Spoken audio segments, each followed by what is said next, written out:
मन, सारा विचार र भावनाहरूको स्रोत हो।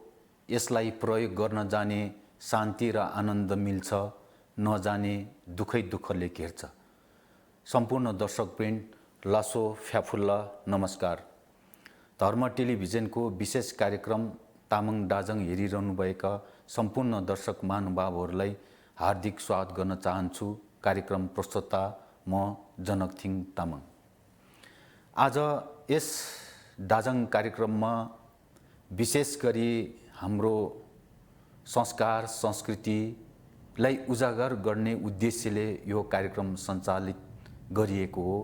त्यसै अनुरूप आज तपाईहरू समक्ष यस्तो एउटा पाहुनालाई निमन्त्रणा गरेको छौँ, जसले चाहिँ यो समाजमा हाम्रो समाजलाई एउटा सही दिशामा अगाडि बढाउनको लागि एउटा ध्यान उपदेश अन्तर्गत आफ्नो गाउँ समाज र वर्ग लगायत एउटा मानिसलाई कसरी नैतिकवान बनाउन सकिन्छ भन्ने एउटा ठुलो एउटा संस्था हाँकेर आइरहनु भएको त्यस्तो व्यक्तित्वलाई तपाईहरू समक्ष उभ्याएका छौँ।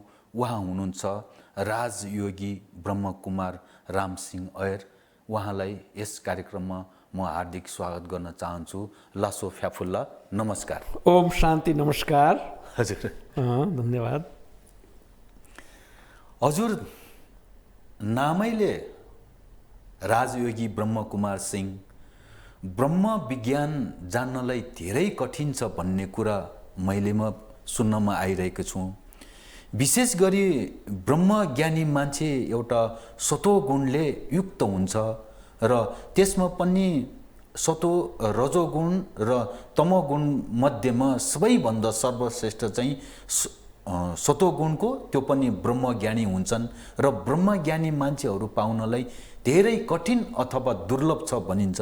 हजुर त राजयोगी, त्यसमा पनि ब्रह्मकुमार योगी हुनुहुन्छ। अब तपाईँ यो ब्रह्मकुमारी राजयोग सेवा केन्द्रको एउटा ठुलो एउटा संस्था हाँकेर यहाँसम्म आइरहनु हुँदा र तपाईँकै नेतृत्वमा जसले चाहिँ हजुरले चाहिँ एउटा उपाध्यक्षको पद सम्हालिरहनु हुँदाखेरि यो ब्रह्मकुमारी राजयोग सेवा केन्द्रलाई चाहिँ तपाईँले यो धर्म टेलिभिजन हेरिरहनुभएका सम्पूर्ण दर्शक समक्ष कसरी तपाईँको परिचय दिनुहुन्छ र यो ब्रह्मकुमारी राजयोग सेवा केन्द्रको बारे कसरी बताउनुहुन्छ, हजुरलाई जिम्मा दिएँ। नमस्कार।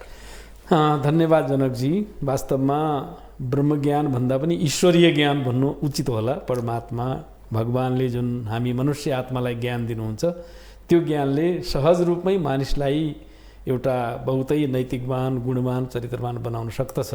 हजुर। र जहाँसम्म ब्रह्मकुमारी राजयोग सेवा केन्द्रको स्थापना कालको कुरा अथवा यो कसरी समाजमा यसले आफ्नो कार्य गरिरहेको छ, यसको पृष्ठभूमि के हो भन्ने जस्तो यहाँले जुन सवाल उठाउनु भएको छ, आज विश्वव्यापी रूपमा प्रजापिता ब्रह्मकुमारी ईश्वरी विश्वविद्यालय एउटा अन्तर्राष्ट्रिय सामाजिक धार्मिक संस्थाको रूपमा आध्यात्मिक संस्थाका रूपमा जुन हिसाबले स्थापित भएको छ र संसारका झन्डै 140 राष्ट्रमा 8500 सेवा केन्द्रका मार्फत यसले मानव जातिको एउटा समग्र सुख शान्ति र आनन्दका लागि मानिसलाई चरित्रवान र गुणवान बनाउनका लागि जुन किसिमको योगदान दिइरहेको छ, यसको स्थापना काल झन्डै आजभन्दा 87 वर्ष पूर्व अर्थात् 1936 मा भएको देखिन्छ। र यो स्थापना भएको सिन्ध प्रान्त तत्कालीन भारत, पछि विभाजन पछिको अहिले त्यो पाकिस्तानमा पर्छ। कालान्तरमा यो त्यहाँको अब सिचुएसन, त्यहाँको परिस्थिति अनुसार यो ईश्वरी विश्वविद्यालय प्रजापिता ब्रह्मकुमारी ईश्वरी विश्वविद्यालय भारतको माउन्ट आबु राजस्थान अत्यन्तै रमणीक स्थल छ र अत्यन्त चाहिँ तपस्या भूमि जस्तो लाग्छ। त्यहाँ प्राचीन जस्तो दिलवाडा मन्दिर पनि त्यहाँ छ, अचलगढहरू त्यहाँ मतलब गुरु शिखर जस्ता मन्दिरहरू पनि भएको ठाउँ भएको हुनाले त्यो ठाउँलाई नै यसका साकार संस्थापक प्रजापिता ब्रह्मा बाबा भनेर हामी भन्छौँ, किनभने उहाँको पछिल्लो नाउँ प्रजापिता ब्रह्मा बाबा। हजुर। उहाँ सुरुमा एउटा लौकिक व्यक्ति नै हुनुहुन्थ्यो, आफ्नो घर परिवार आफ्नो बिजनेस व्यापार सम्हाल्नु भएको एउटा मतलब श्रीनारायणको अनन्य भक्त। हजुर। श्रीनारायणप्रति अथाह आस्था भएको गीता पाठीका रूपमा र अत्यन्तै संयमशील र सात्विक व्यक्तित्व हुनुहुन्थ्यो अवश्य पनि।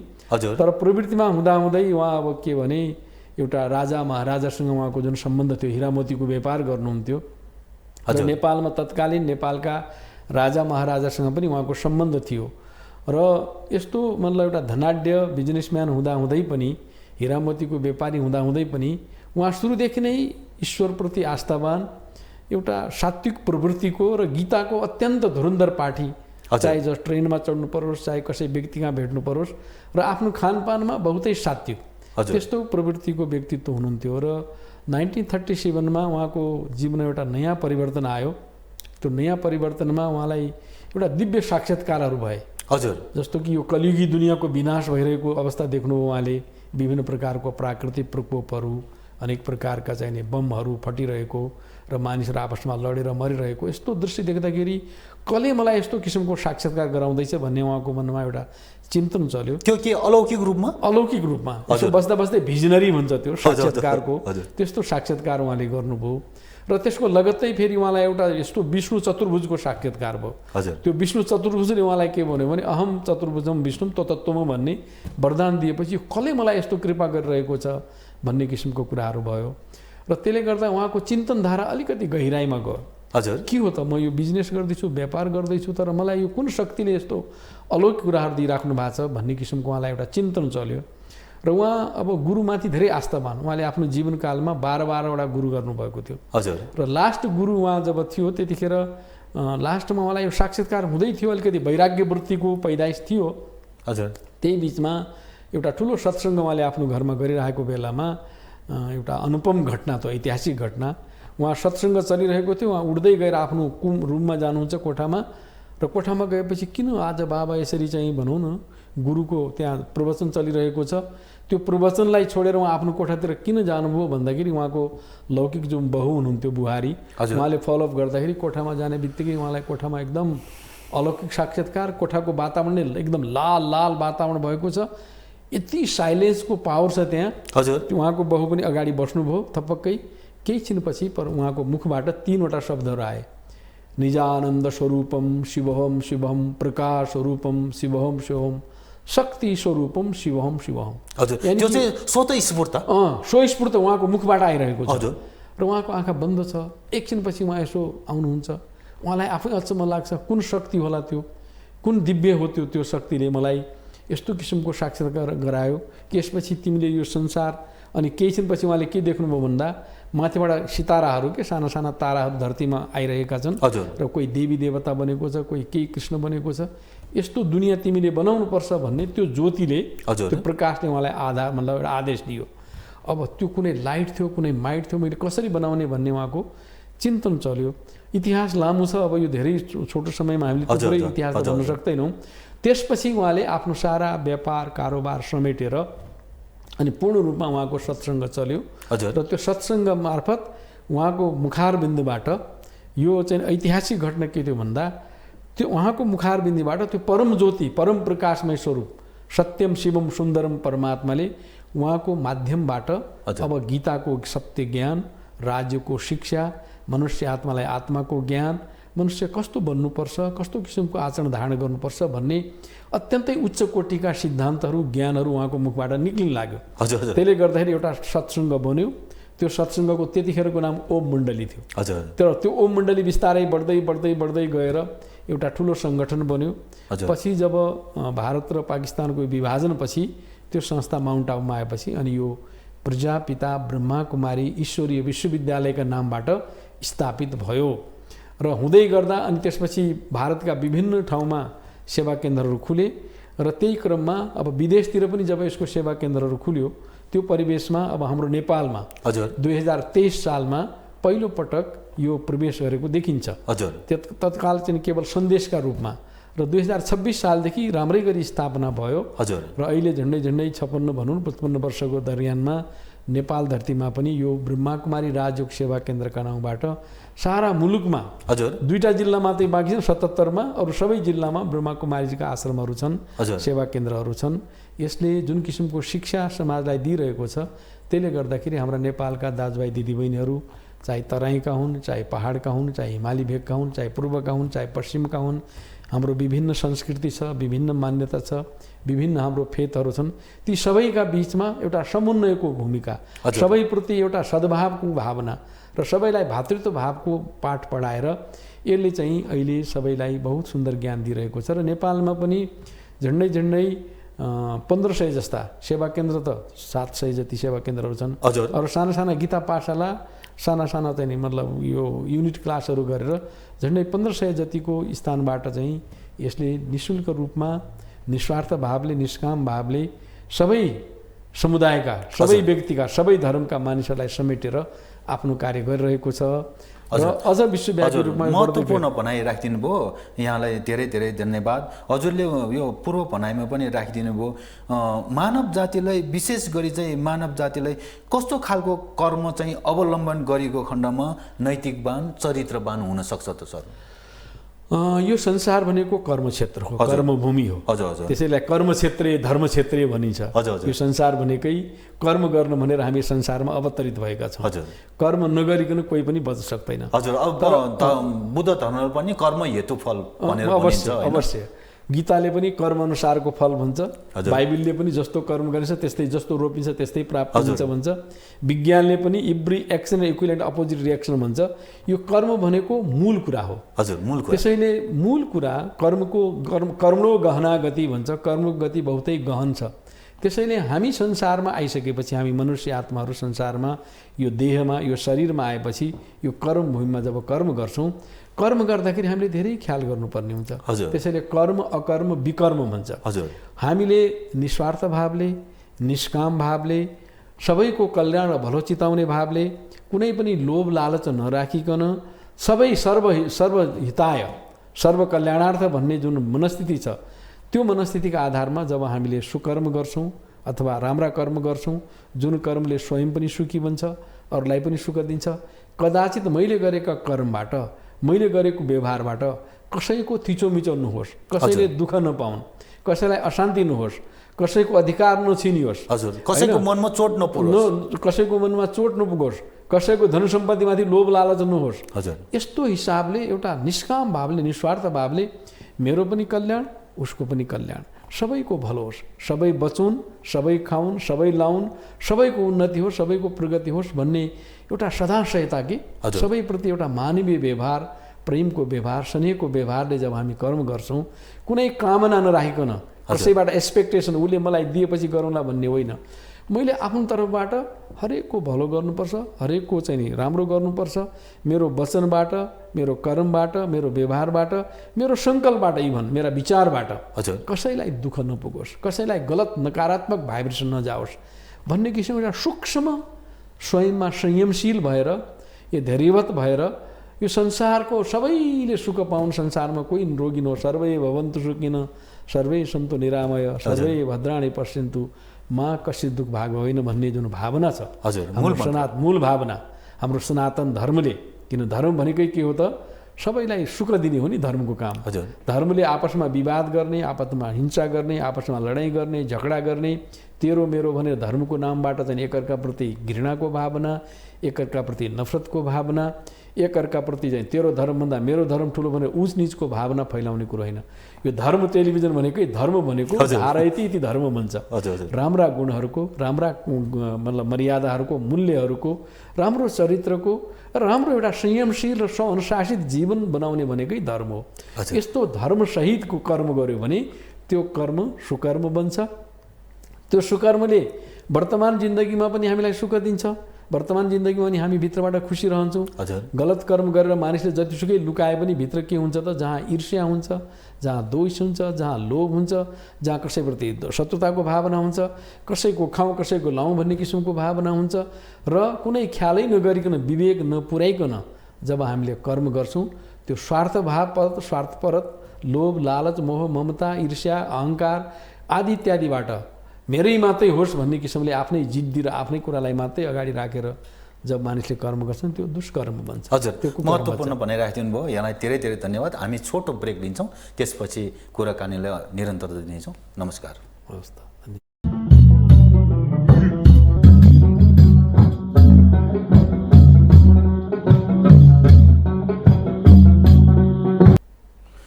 आजको यस डाजङ कार्यक्रमको आमन्त्रित पाउन ब्रह्मकुमार रामसिंह ऐयरलाई विज्ञापनपछि म पुनः हार्दिक स्वागत गर्न चाहन्छु।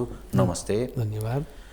अब यो हजुरको यो ब्रह्मकुमारी राज सेवा केन्द्र भनिरहनु हुँदाखेरि यो ब्रह्मकुमारी राजयोग सेवा केन्द्रले चाहिँ कस्तो खालको यो साधना विधिहरू चाहिँ मानव जातिलाई चाहिँ शिक्षा दिनुहुन्छ त सर? निश्चित रूपमा योग साधना, योग तपस्या, योग अभ्यास अहिलेको संसारको लागि अत्यन्तै आवश्यक मतलब पक्ष भएको छ। हजुर। हुन त यो परापूर्व कालदेखि योग गर्नुपर्छ, तपस्या गर्नुपर्छ भन्ने कुरो दुनियाँमा छँदैछ।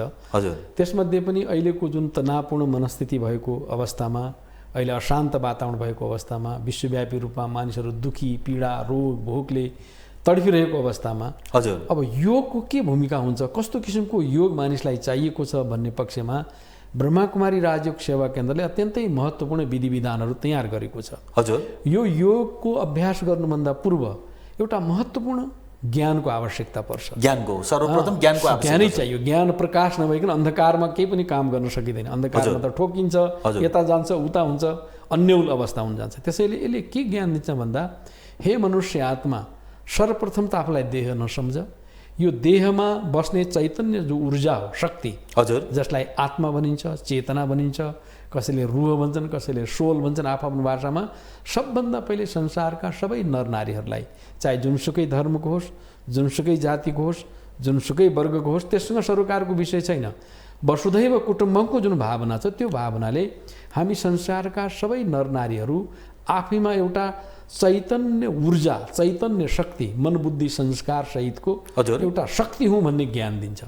जब त्यो ज्ञानको बोध हुन्छ अनि मानिसभित्रको जुन फिलिङ छ, यो जाति, ऊ जाति, यो धर्म, त्यो धर्म भन्ने जुन किसिमको भावना छ, त्यो चाहिँ विभेदकारी भयो नि त। त्यो विभेदको जुन भावना छ, त्यसलाई सङ्कुचित भावना भन्नु। त्यो सङ्कुचित भावनाबाट मानिसको चेतना माथि उठ्छ। ओहो, म त आत्मा हुँ, म एउटा अजर अमर अविनाशी शक्ति हुँ, शरीर भोलि नाश भएर जान्छ, मेरो आत्मा कहिले पनि नाश हुँदैन भन्ने त्यो चेतनाको विकास हुन्छ। त्यसपछि त्यसको लागि चाहिँ शिक्षाको आवश्यकता पर्छ। त्यही शिक्षा त दिन्छ नि। हो ब्रह्मकुमारीमा जुन प्रचलन छ, सबभन्दा पहिले आउने व्यक्तिहरूलाई आत्मबोधको ज्ञान दिन्छ। स्वयंलाई नजानिकन परमात्मालाई पहिले खुदको जानो, फिर खुदाको जानो भन्छ। सबभन्दा पहिले स्वयंलाई थाहा पाउनु पर्यो। हामीले त म यो ठाउँको, म फलानु, मेरो नाउँ, खालि भौतिक परिचय मात्रै दिन्छौँ। तर आध्यात्मिक रूपमा हामी के हौँ त रियलमा भन्दा, हामी चैतन्य आत्मा हौँ भन्ने पहिलो त्यो ज्ञान दिन्छ योग गर्नुभन्दा पहिले। हजुर। त्यसपछि कसँग योग भनेको त जोड हो नि, दुईटाको मिलन हो, दुईटाको बिचको कम्युनिकेसन हो, दुईटाको संयोजन हो नि त। दुईटाको बिचमा मेलमिलाप हुनु, जोडिनु, एकअर्कालाई याद गर्नु अथवा एकअर्काको यादमा डुब्नु, त्यसमा तल्लीन हुनु, त्यसमा एउटा मनन चिन्तनबाट मग्न हुनु भनेको त्यो योग हो। हजुर। अब त्यसपछि यसले के ज्ञान दिन्छ भन्दा, संसारमा एउटा सुप्रिम पावर, शक्ति, परमात्माको कुरा सबैले भन्छन्। त्यो शक्ति को हो त भनेर ज्ञान दिन्छ। र संसारका सबै धर्मले, सबै चाहिँ मतलब मान्यताले गरेको भने एउटा परम प्रकाशमय स्वरूप नै हो। हिन्दू धर्ममा पनि परम ज्योतिर्मय स्वरूप भनेर ज्योतिर्लिङ्गम परमात्मा शिवको मान्यता छ। बुद्धिस्टमा पनि मतलब त्यो चिन्किन सेकी भन्दो रहेछ जापानमा, शिवलिङ्गकै आकारको प्रतिमामा मन एकाग्र गर्ने ज्योति। बौद्धिक सत्यमा पनि के हुन्छ, ज्योतिकै कुरा छ। महात्मा बुद्धलाई पनि जुन साक्षात्कार एकाग्र कसरी हुने भन्ने कुरा, अब ज्योतिको पहिले ज्ञान मात्रै भन्दैछ, अब एकाग्र कसरी हुने भन्ने कुरा आउँछ त्यहाँबाट। अनि त्यसपछि संसारका सबैले, मुसलमान भाइहरूले पनि अल्लाह नूर है भनेको छ। हजुर। अनि त्यो ज्ञान भयो, हामी पनि ज्योति नै हो नि वास्तवमा। हामी यो शरीर त बाहिरी फिचर न हो, भित्र हामी के हो त, हामी पनि एउटा प्रकाशको पुञ्ज नै हो। त्यसै गरी हामी संसारका सबै मनुष्य आत्मामा एउटा परम ज्योति परमात्मा छ भन्ने ज्ञान दिन्छ। त्यो ज्ञानमा जब हामी कन्भिन्स हुन्छौँ, अनि अहिलेको बिछोड भनेको वियोग हो कि वियोग। हामी मनुष्य आत्माहरूको सम्बन्ध परम सत्ता, परम शक्तिसँग विच्छेद भएको अवस्था छ। जबसम्म त्यो विच्छेद भइरहन्छ अनि एकाग्र हुनै सक्दैन।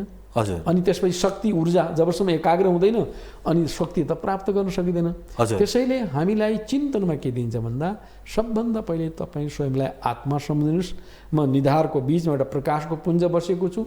परमात्मा, परम ज्योति पनि एउटा परम प्रकाशमय स्वरूप हो। कुरा के हो भने, हामी संसारका मनुष्य आत्माहरू संसारको परिवेशमा आएर काम आदि, क्रोध आदि, लोभ आदि, मोह आदि कई प्रकारका कमजोरीबाट आक्रान्त भएर अहिलेको मनस्थिति छतविच्छेद छ, अहिलेको मान्छे अशान्त छ, हजुर। अहिलेको मनस्थिति चाहिँ एकदम फिक्ले भन्छ नि, चञ्चल छ, एकदम भड्किएको अवस्थामा छ। भड्किएको अवस्था छ। त्यो भड्किएको चञ्चल मनस्थितिलाई जब हामी बडो प्यारले परमात्मासँग एकाग्र हुन्छौँ, परमात्माको जब ऊर्जा हामीले स्वयंमा ग्रहण गर्छौँ, अनि मनमा शान्ति, मनमा पवित्रता, मनमा सुख, मनभित्र एक किसिमको चाहिँ उत्साह, उमङ्ग, खुसी र आनन्दको अनुभूति हुन्छ। त्यसका लागि जस्तो कुनै पनि तार जबसम्म मेन लाइनसँग जोडिँदैन करेन्ट त आउँदैन नि, आउँदैन हैन। त्यतिकै जतिसुकै ठुलो बल्ब लगाए पनि यदि करेन्टै पास भएन भने त आगो त्यो बल्ब त जल्दैन। त्यसै गरी हाम्रो पनि आत्मारूपी ज्योतिमा ताकत आउनका लागि त्यो परम ज्योति जो पावर हाउस हो, आध्यात्मिक ऊर्जाको जो केन्द्रबिन्दु हो, त्यसमा अरू तार त जोडिँदैन, मन र बुद्धिको तार जोड्नुपर्छ। हाम्रो मन र बुद्धि भनेको एउटा यस्तो सूक्ष्म तार हो जो बाहिर देख्नमा त आउँदैन, तर भित्री तार हो नि। त्यो तार जब हामी परमात्मामा जोड्छौँ, त्यसपछि त्यसको ऊर्जा हामीले प्राप्त गर्छौँ। यस किसिमको अभ्यासलाई नै राजयोग भनिन्छ। राजयोग भन्नाले आत्मा र परमात्माको बीचको मधुर मिलनको जुन एउटा तरिका हो, विधि विधान हो, जसमा मनलाई, बुद्धिलाई त्यो परम ज्योति, परम प्रकाशमय स्वरूप परमात्मामा एकाग्र गरिन्छ, त्यसलाई नै राजयोग भनिन्छ। राजयोग माना सबै योगको उत्कृष्ट योग, अर्थात् जसले हाम्रा आफ्नै इन्द्रिय कर्मेन्द्रियहरूमाथि राज्य गर्न सिकाउँछ, अरूमाथि राज्य गर्ने होइन। सबभन्दा पहिले चञ्चल यो आँखाले कहिले धोका दिन्छ, कहिले मुखबाट प्याच्च चाहिँ कुवचन बोलिन्छ, कसैले कानबाट अरूका चाहिँ नराम्रा कुराहरू चाहिँ सुन्न अगाडि तम्सिन्छन् कानहरू। र यस्तो जुन कर्मेन्द्रियको हामी चस्कामा छौँ, कर्मेन्द्रियको प्रभावमा छौँ, राजयोगले सबभन्दा पहिले इन्द्रिय कर्मेन्द्रियलाई आफ्नो नियन्त्रणमा, मैले गलत दृष्टि राख्नु हुँदैन, मैले कुवाच्य बोल्नु हुँदैन, मैले कसैको आलोचनाको कुरा सुन्नु हुँदैन, मैले कुनै प्रकारको यो हातबाट गलत कर्म गर्नु हुँदैन भनेर स्वयंको राजा बन्ने। हजुर, अब म यहीँ छु, हजुरलाई एउटा म प्रश्न गर्न चाहन्छु। विशेष गरी गीतामा पनि यो परमात्मा, आत्माभित्रको परमात्मा चिन्नुलाई चाहिँ देख्ने, सुन्ने, जिब्रोले स्वाद गर्ने 5 ज्ञानेन्द्रियलाई आफ्नै बहसमा ल्याउनु पर्छ, अनि मात्र परमात्मासँग चाहिँ लीन हुने सम्भावना नजिक नजिक आउँछ भन्छन्। तर अहिलेको अवस्थामा लोभी, पापी, हत्या, अहिंसा, अहङ्कार, घमण्ड, मोह, लोभले भरिरहेको समाजलाई चाहिँ कतिको कठिन अवस्थामा पुग्ला, यहाँले चाहिँ कसरी निहालिरहनु भएको छ? जब मानिस बिमार हुन्छ नि, त्यतिखेर डाक्टरको आवश्यकता पर्छ हो कि होइन? यहाँले राम्रो कुरा गर्नुभएको छ। अहिले मानिसहरू लोभी, लालची, एकदम अरूलाई अहङ्कार, घमण्डले एक किसिमको यो रोग हो कि, यो मनोविकार हो, मनोरोग हो। यसरी मनोरोगबाट पीडित भएका मानिसहरू अहिले रोगी अवस्थामा छन्। यही बेला राजयोग चाहिएको छ। राजयोग भनेको प्यानेसिया भन्छ, एउटा यस्तो दबाई हो जस्तो अमृतधारालाई 72 बिमारीको एउटै दबाई भने जस्तै यी सबै प्रकारका लोभ, मोह, अहङ्कार, ईर्ष्या, घृणा भएको जो मनस्थिति छ, यसलाई शान्त, शीतल, निरहङ्कारी, निर्मल, स्वच्छ, शुद्ध बनाउने नै यो दबाई हो कि सबभन्दा उत्तम चाहिने उत्कृष्ट चाहिने औषधि हो। राजयोग केन्द्रकै भूमिका छ त राजयोग त चाहिन्छ नि। त्यसैले अहिलेका यस्ता व्यक्तिहरूलाई, अब यस्ता व्यक्तिहरू छन् भनेर हामीले डराउने, उनीहरूलाई घृणा गर्ने पनि होइन।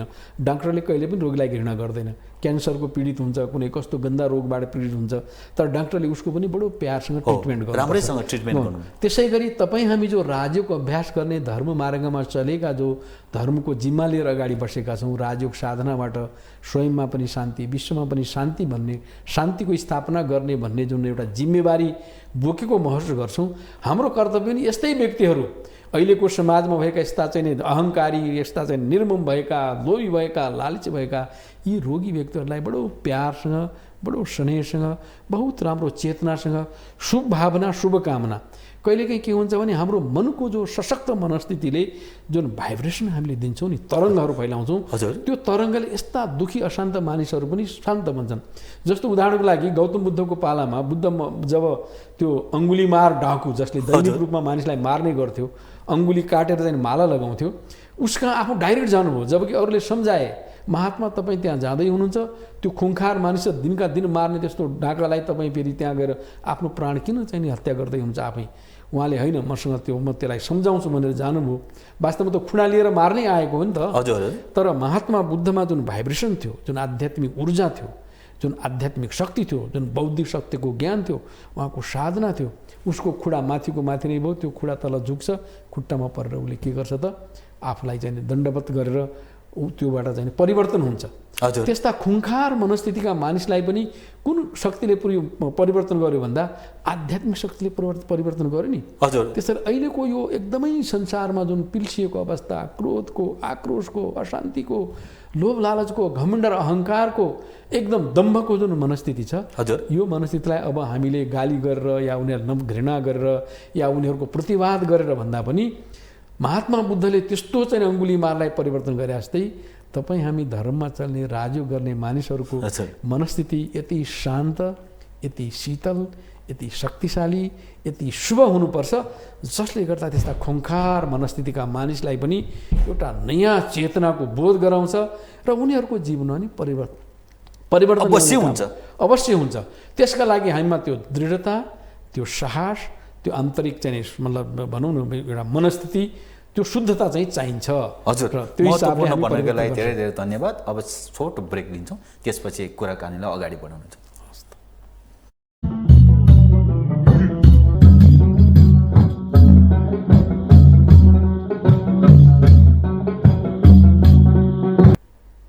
आजको पाहुना ब्रह्मकुमारी रामसिंह ऐयरलाई विज्ञापनपछि म पुनः हार्दिक स्वागत गर्न चाहन्छु।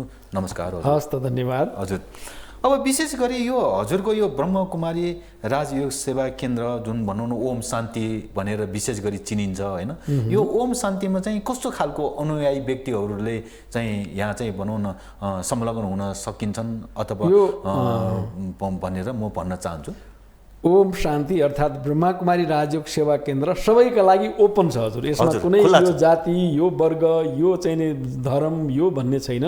समग्र समाजमा भएका सबै धर्मका, सबै जातिका, सबै लिङ्गका, सबै वर्गका र सबै उमेरका, यहाँ उमेरको हद पनि छैन। कसैले भन्छ नि रिटायर भएपछि मात्रै म आउँछु भन्ने कुरो पनि छैन। किनभने सानै बच्चामा चाहिँ यदि हामीले राम्रो संस्कार दिन सक्यौँ भने त्यसको भविष्य उज्जवल बन्छ र त्यो समाजलाई एउटा बहुतै सुन्दर आधार स्तम्भका रूपमा त्यो व्यक्तित्व चाहिँ त्यसको विकास गर्न सकिन्छ। हजुर अनि यसमा अलिकति मैले हजुरलाई यही विषयमा मैले एउटा विषयवस्तु मैले जोड्न चाहेँ। विशेष गरी के भनिन्छ भने यो ओम शान्तिमा चाहिँ विशेष गरी अविवाहित जुन भनौँ न महिला पुरुषहरूलाई चाहिँ अलिकति त्यहाँ चाहिँ अरू भन्यो समावेश गरिँदैन भनिन्छ, सुनिन्छ। यो चाहिँ कस्तो? होइन त्यस्तो होइन, त्यो अब गलतफहमी हो। कति मान्छेले नजिकबाट बुझ्या हुँदैन, बाहिरबाट बुझेर भनी भनाइमा यस्ता कुराहरू सुन्नमा आउँछन्, तर वास्तवमा होइन। यो ब्रह्मकुमारीमा यसले त के भन्छ भने पवित्र प्रवृत्ति मार्गको स्थापना गर्ने भन्छ। अर्थात् नरलाई श्री नारायण समान बनाउने, नारीलाई श्री लक्ष्मी समान चरित्रवान र गुणवान बनाउने भन्ने यसको लक्ष्य छ। त्यसैले धेरैसो ब्रह्मकुमारी राजयोग सेवा केन्द्रमा जो यसको अभ्यास गर्छन्, क्लास गर्छन्, दैनिक रूपमा यहाँबाट दिने ज्ञान मुरलीको जुन श्रवण गर्छन् र आफ्नो जीवनमा, बिजनेसमा, व्यापारमा, घर परिवारमा, नौकरीमा बसेर जुन किसिमको जीवन पद्धति उहाँले अपनाइराख्नु भएको छ, सात्विक जीवन प्रवृत्ति होइन, आहार विहारको शुद्धि, खानपानमा सात्विकता, कतिपय विशेष गरी यसमा चाहिँ सात्विक भोजनकै प्रयोग हुन्छ। अवश्य सात्विक भोजनको कुराहरू छ, मांसाहार वर्जित छ, धूम्रपान मद्यपानका कुराहरू छन्। यी चिज भनेका यीहरू चाहिँ वर्जित छन् अवश्य। किनभने जस्तो भनिन्छ नि, जस्तो खानपान त्यस्तै किसिमको मनस्थिति। हामी जहाँ चरित्र उत्थानको कुरा गर्छौँ, महान चरित्र निर्माण गर्ने कुरा गर्छौँ, यदि हाम्रो आहार अशुद्ध छ, हाम्रो विहार अशुद्ध छ, हाम्रो भोजनमा अशुद्धि छ, यदि हामीले यस किसिमका तामसिक कुराहरूको ग्रहण गर्छौँ, सेवन गर्छौँ भने त्यसको डाइरेक्ट हाम्रो मनस्थितिलाई नै तमोगुणी बनाइदिन्छ। तसर्थ यसमा चाहिँ जुन अविवाहित भन्ने कुरो गर्नुभयो यहाँले, त्यस्तो होइन। वास्तवमा धेरै विवाहित परिवारहरू नै यसमा इन्भल्भ छन्। उहाँहरू दुवैजना यो ज्ञानलाई बुझ्दछन्, दुवैजनाले आफ्नो जीवनलाई पवित्र र शुद्ध बनाउँछन्। अब केही व्यक्तिहरू जस्तो सेवा केन्द्र सञ्चालन गर्नका लागि सेवा केन्द्रमा पूर्ण रूपले आफ्नो पूर्णकालीन समय दिने दुईटा किसिमको हुन्छ।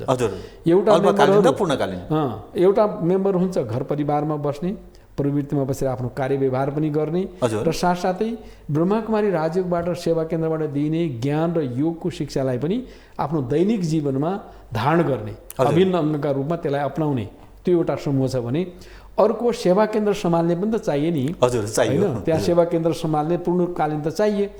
जस्तो एउटा मन्दिर भनेपछि पुजारी चाहियो कि चाहिएन? त्यस्तै त्यहाँ चाहिए हो। त्यहाँ बस्नेहरू चाहिँ धेरै जसो कुमार कुमारीहरू हुन्छन्, उनीहरूले आफ्नो जीवनमा ब्रह्मचर्य व्रतको पालना गर्छन्। घर परिवारबाट आउने दुईटै युगल परिवार पनि आफ्नो स्वेच्छाले यहाँको पवित्र जीवन पद्धतिलाई अपनाउँछन्। हेर्नुहोस्, वन्डरफुल हो यो। मान्छेले भन्छ कहाँ हुन्छ यो, असम्भव कुरा भन्छन्, सम्भव हुन्छ। परमात्माको ज्ञान यति शक्तिशाली छ, परमात्मासँग गर्ने योगमा यति ताकत छ जुन ताकतले मानिसहरू आफैमा संयमशील बन्छ, मर्यादित बन्छ, आफ्ना इन्द्रिय कर्मेन्द्रियको चञ्चलतालाई शान्त शीतल निर्मल बनाउँछ र घर परिवारमै बसेर कमल पुष्प समान जीवन के जस्तो कमलको फुल हुन्छ नि, हिलो माटो कति गन्दा हुन्छ त्यसको तल हेर्दाखेरि, तर माथि अलिप्त भए जस्तै समाजमा रहेर, परिवारमा रहेर, कार्यव्यवहारमा रहेर पनि त्यो सबै प्रकारको अशुद्धिबाट आफूलाई उपराम गरेर माथि उठाएर कमलको फुल जस्तै जीवन बनाउने धेरै घर परिवारहरू छन्। अहिले ब्रह्मकुमारीको झन्डै तपाईँको 12 लाख जति जुन मेम्बरहरू छन्, त्यसमध्ये 90% त सबै के छन् भन्दा घर परिवारमै बस्ने छन्। हजुर, त्यसमा चाहिँ मेम्बर बन्नले के सशुल्क रूपमा के रसिद काटेर जानुपर्ने त्यस्तो केही पनि छैन। हेर्नुहोस्, यहाँ यो किनभने परमात्माको ज्ञान हो, परमात्माले हामी सबै मनुष्य आत्माका लागि जुन एउटा अनमोल ज्ञान रत्न दिएको छ, यसको कुनै फी लिने कुरा छैन। हजुर, निशुल्क रूपमा जो पनि आउँछ, जसो पनि आउँछ, सबैलाई निशुल्क रूपमा यसको जुन पद्धति छ, सबभन्दा पहिले 7 दिनको कोर्स गराउने, दिनको 1-1.5 घण्टाको प्रिचिङ गर्ने, त्यो प्रिचिङमा उहाँहरूलाई एउटा स्पष्ट रूपमा के हो त जीवन भनेको, यो जीवनलाई कसरी महान बनाउन सकिन्छ, यो जीवनलाई कसरी चरित्रवान बनाउन सकिन्छ, फेरि हराएको गुणलाई फेरि पुनर्स्थापन कसरी गर्न सकिन्छ, शाश्वत मूल्य मान्यताहरूको अहिले जुन खरिडी परेको छ त्यसलाई फेरि हामीले कसरी फलीभूत गर्न सक्छौँ भन्ने किसिमको ज्ञान सबैलाई निशुल्क रूपमा दिन्छ। र यसरी निशुल्क रूपमा सबैका लागि खुला छ र सबै आएर बहुतै मतलब एउटा सामान्य व्यक्तिभन्दा सामान्य र धेरै धेरै मतलब उच्च बुद्ध बौद्धिक शक्तिको बौद्धिक स्तरको व्यक्ति पनि आएर यो राजयोगको शिक्षालाई सहज रूपमा ग्रहण गर्न सक्छ। तसर्थ सबैको लागि ओपन छ यहाँ, शिक्षा आउनु पर्दैन। अब हामीलाई आउनु पाइन्छ कि पाइँदैन भन्ने कुरा छैन। ए हामी त विवाहित छौँ, हामी त परिवारबाट आउनु मिल्छ कि मिल्दैन, आउनु सक्नुहुन्छ। ए हामी त रक्सी खान्छौँ, यो खान्छौँ, फलाना खान्छौँ, त्यो खानु। यहाँ आएपछि जब तपाईँ त्यो ज्ञान सम्झनुहुन्छ, तपाईँको चेतनाले त्यहाँको विधि विधान, त्यहाँको नियम पालन गर्नु पर्यो। स्वस्फूर्त त्यो पनि कुनै बलजबस्ती त पुरै भएन, कसैलाई हामीले थोप्ने कुरा हुँदैन। हरेकको चेतना र विवेकले जब कुरो बुझ्दछ यो चिज मेरो लागि योग्य होइन, यो चिज मैले खानुपर्छ, यो चिज खानु हुँदैन, यो ग्रहण गर्नुपर्छ, यो ग्रहण गर्नु हुँदैन भन्ने उसको आफ्नै विवेकले छुट्याउँछ। र हाम्रो अनुभवमा अत्यन्त चिया स्मोकरहरू, अत्यन्त ड्रिङ्क गर्नेहरू, मांसाहारमा भए डुबेका मानिसहरू पनि वास्तवमा जब यो ज्ञान लिन्छन्, त्यो ज्ञानबाट उहाँहरूको जीवन एउटा बहुतै स्वस्फूर्त परिवर्तन आएको हामीले देखिरहेका छौँ। तसर्थ सबै दाजुभाइ आएर यस ज्ञानलाई। हजुर, अब यहाँको भनाइअनुसार अब भनौँ न मानव जीवन भनेको यस्तो जीवन हो कि सांसारिक जीवनबाट उन्नति पाउनको लागि दिएको एउटा राम्रो अवसर हो भने जस्तै तपाईँको यो ब्रह्मकुमारी योग केन्द्रले चाहिँ यो बोध गराउनुहुन्छ। अवश्य। हजुर, किनकि वास्तवमा मानिस संसारमा आएर जहिले पनि दुखी हुने, जहिले पनि अशान्त हुने, जहिले पनि गुनासो मात्रै गर्ने, जहिले पनि अभावै, जहिले पनि असन्तोषै, यो त कुनै जीवन होइन नि। यो जीवन त वरदान हो नि परमात्माले दिएको। यो जीवनमा सुखी बन्नुपर्छ, खुसी बन्नुपर्छ। धेरै धन दौलत पैसा महल माडीकले मात्रै सुख हुने खुसी हुने भन्ने कुरो होइन, हाम्रो मनस्थितिको कुरा हो। हामी सबैले शान्ति चाहिन्छ, शान्ति चाहिँ कसरी मिल्ने भन्ने कुरो चाहिँ तपाईँहरूले बोध गराउनुहुन्छ। अवश्य, हामी त्यसमा रमाउन जानुपर्छ। हामीसँग जे हाम्रो जुन हैसियत छ त्यही हैसियतमा टेकेर त्यसमा उन्नति प्रगति गर्ने हाम्रो आफ्नो इफर्ट, हाम्रो आफ्नो चाहिँ प्रयास जारी रहन्छ। तर जहाँ हामी छौँ त्यसैमा सन्तुष्ट भएर खुसी भएर रमाउन सक्नु भनेको त्यो जीवन मूल्यलाई बुझेको कुरा हुन्छ। हजुर, महत्त्वपूर्ण भनाइ राखिदिनु भयो। विशेष गरी हजुरले पूर्व भनाइमा पनि राख्नुभयो मानव जातिलाई एउटा खानपान, आहार, विचार होइन चरित्रवान बनाउन चाहिँ यसको ब्रह्मकुमारी योग केन्द्रको चाहिँ ठुलो भूमिका हुन्छ भनिरहनु हुँदाखेरि विशेष गरी अब भनौँ न यो नेपालको सन्दर्भमा अथवा विश्वव्यापी रूपमा अहङ्कार घमण्डको कुराहरू अगाडि बढिरहेछ होइन, त्यो मध्येमा पनि मानव जातिलाई चाहिँ चरित्रवान, नैतिकवान जुन बनाउने तर्फ चाहिँ यो ब्रह्मकुमारी राजयोग सेवा केन्द्रले चाहिँ कस्तो खालको भूमिका खेलेको छ सर? ब्रह्मकुमारीको मूल शिक्षा नै मानिसलाई नैतिकवान, चरित्रवान, गुणवान र एउटा मर्यादित बनाउने हो यसको शिक्षा। जब यो शिक्षा हामीले सबैलाई दिन्छौँ, त्यसमा पनि खास गरी युवा भाइ बहिनीहरू, युवा पिँढीहरू यति बाहिरी जगतबाट प्रभावित भएको अवस्था छ जसले आफ्नो जीवन मूल्य बुझेकै छैनन् होइन। अनि कई प्रकारको तरिकाले मानिसले आफ्नो जुन ऊर्जा हो नि, युवामा भएको जुन ऊर्जा छ त्यो ऊर्जालाई क्षय गरेको अवस्था छ। त्यसैले एउटा यस्तो किसिमको नैतिकवान बन्ने शिक्षा दिन्छ जुन शिक्षाको माध्यमबाट उनीहरूमा एउटा नयाँ चेतनाको वृद्धि हुन्छ।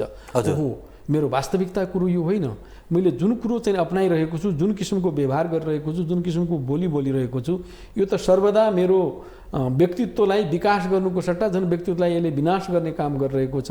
तसर्थ सबभन्दा ठुलो कुरो चरित्र हो भन्ने कुरो उहाँहरूलाई बुझाइन्छ। हजुर, पहिला पाठ्यक्रममा पनि अब नैतिक शिक्षा कोर्सहरू राखिन्थ्यो, तर अहिले छैन हैन।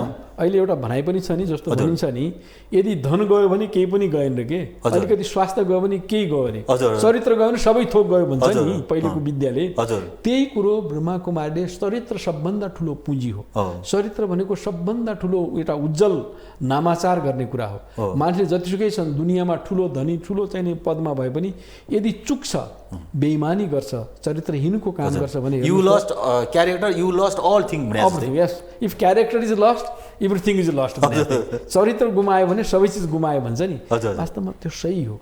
त्यही चिज अहिलेको संसारमा तपाईँ हामीले देखिरहेका छौँ। चरित्रको बहुतै ठुलो खरिडी परेको छ, चरित्र बहुतै ह्रास भएको अवस्था छ।